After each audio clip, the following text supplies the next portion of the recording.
I postponed the paint because it ain't turned out like I want to because it's too cold out here in the garage. Like I said, it was about 35, 34 degrees out here. So we moved on over to the 5.3. I'm trying to get this thing, I go back to work on Friday. So I'm trying to get this thing off to the machine shop and cleaned and back as soon as possible. So I want to try to, if I can get it dropped off to the machine shop tomorrow, that'll be great. If not, either Friday, probably not Friday, but if not Friday, Monday at the latest. I want to get this thing off to the machine shop and have them clean it up and get it back to me so we can get it built and get it sold. But I ended up getting that bolt off, like I said. It was a little tougher than it wasn't actually as tough as I thought. I just had to get the torque wrench at a different angle, come from over top, and I was able to get that bolt off of there. But I don't own a balancer puller, so I ended up hitting the balancer off of the crankshaft. And end up, when you do that, you just damage the balancer. So I'm just gonna end up buying a new one anyway. If I want to go with the stock balancer, it's gonna be about $60, so it's not too bad of a price to replace it. Or I can go to the junkyard and just get another one or something like that. I actually think I might have one laying around somewhere. Oh yeah, look, I got one laying around right over there.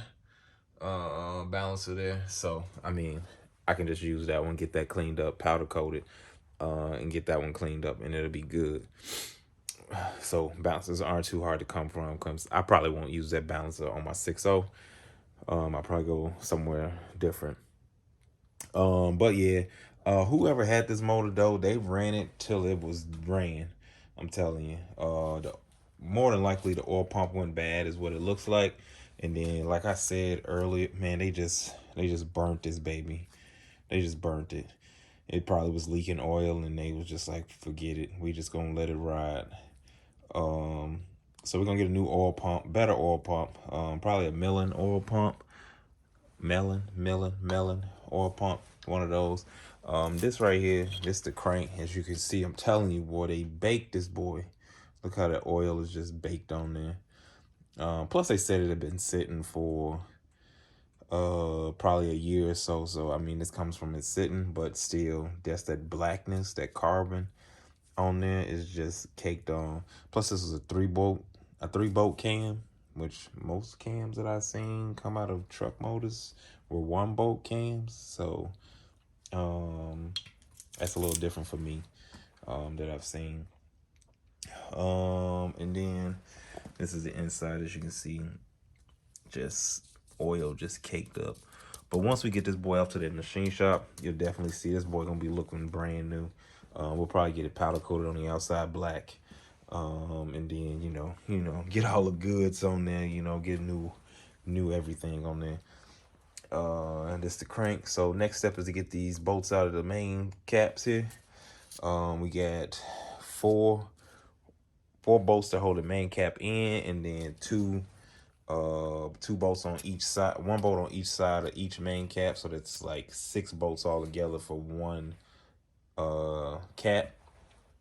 But with this being so, oil just running everywhere, these bolts have been coming out really, really easy. I haven't had any tough bolts except for that bolt right there on the crank.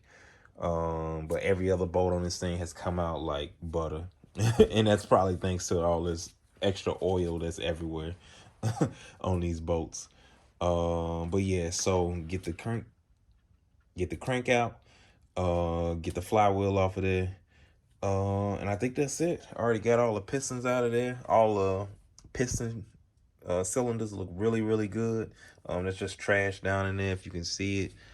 Back in there, there's just a little trash. Other than that, I think this is gonna be a really nice motor for somebody who's looking for a little 5.3, either to add some boost on it, whatever, or just go straight stock if you're looking for a brand new stock motor. This would be really nice. I still haven't decided what kind of cam I'm gonna go with. I don't know if I want to go with the original cam that's in it, or if I want to. I got my Trailblazer. I got my stock Trailblazer SS cam sitting around, so I'm leaning on maybe putting that in there, but maybe not. I kind of want to hold that off because I might put that in the 6.0 for the Elco. Still debating on that too. But yeah, or I might just go a small truck motor from Comp Cams or something. I don't really want to go big like a BTR Stage 1 or a Texas Speed or something like that. Those are kind of big. Unless somebody's really looking for something like that, then I might drop a Stage 1, Stage 2 cam in there. Just to give it a little torque on the low end. I mean, and the choppiness. Actually, you know what? We might hold off. That might be a good idea. We'll see. We'll see what happens. But like I said, let me go ahead and get these main caps out of here. And then I'll link back up with y'all and let y'all see what the crank look like out of there. I think that's gonna be good. Just a little oil caked up on there. Nothing. Journals don't look worn down and nothing like that. So I mean, I'm hoping the machine shop come back to me and be like, hey, this is a really, really good motor. I mean, not a really, really good motor. You can see all this rust on this boy. This boy rusty, crusty, baby. But yeah, let me go ahead and get this crank out of here. All right, so it's the next day. Actually, it's like 3 days later, cause it's Saturday.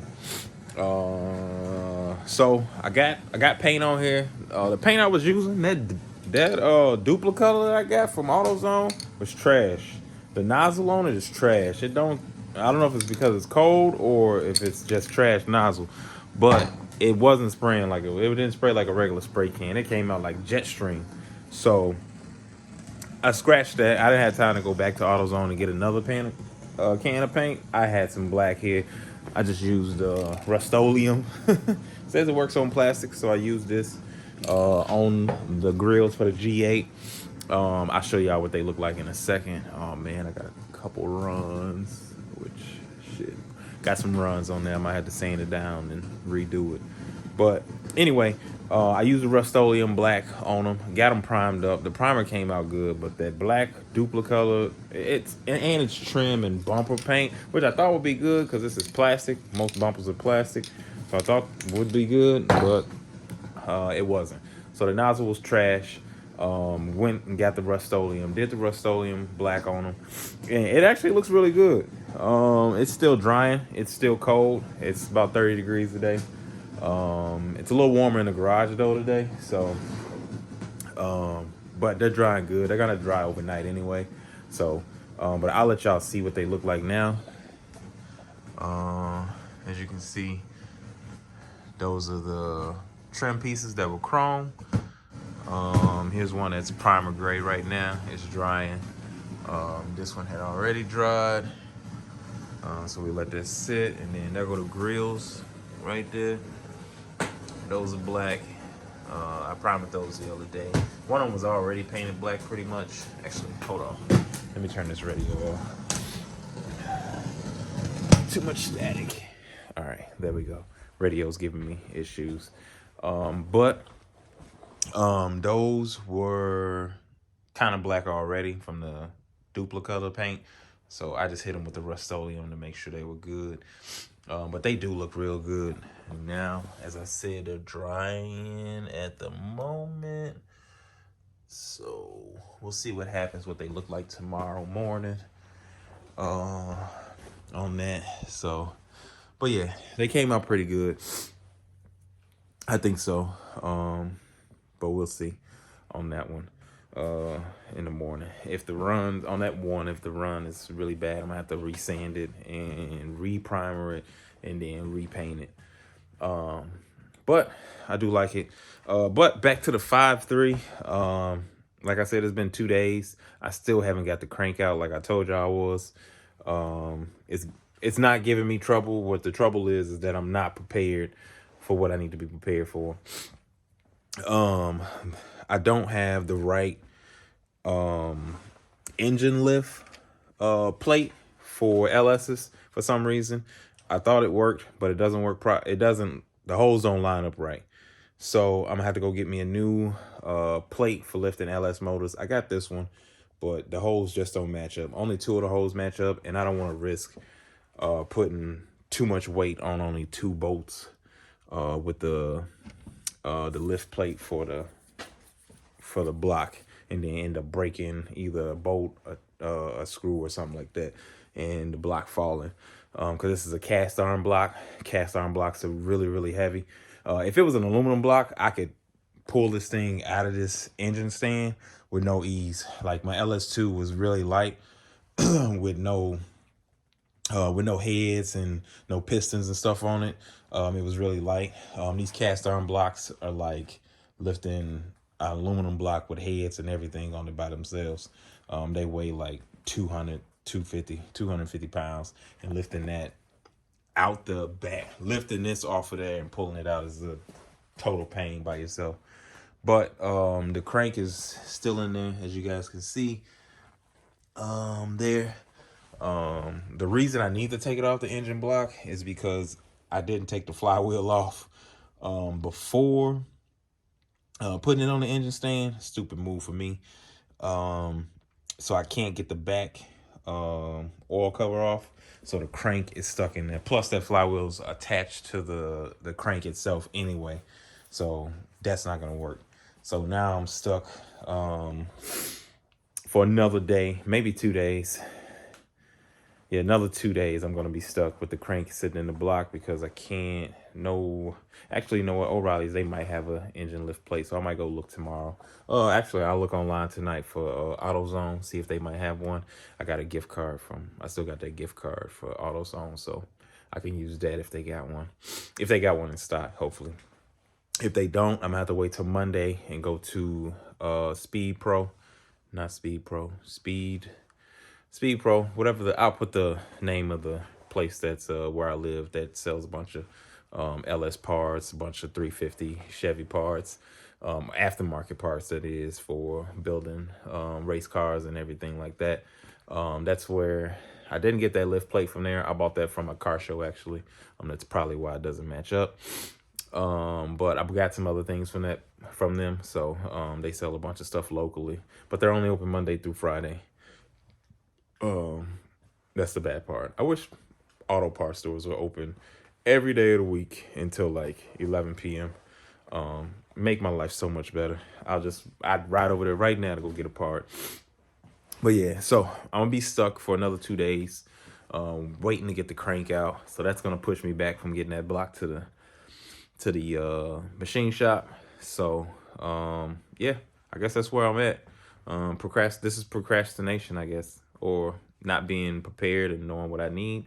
So if I need it, I'm gonna go buy it, tell you the truth. Especially if it's gonna make me money. I'll get the money back in return. So yeah, that's where I'm at. So hopefully I'll see you guys Monday or Tuesday with me pulling the crank out and getting this block off to the machine shop, because it definitely needs to be there. It's running. We're in the beginning we're actually 2 weeks into January, so time is moving really, really fast. But yeah, as always, if you ain't loud, you ain't fast. Oh wait, scratch that. I'll figure something out. If you ain't loud, you aren't fast. Everything that's loud ain't fast, and everything that's fast ain't loud. So peace out.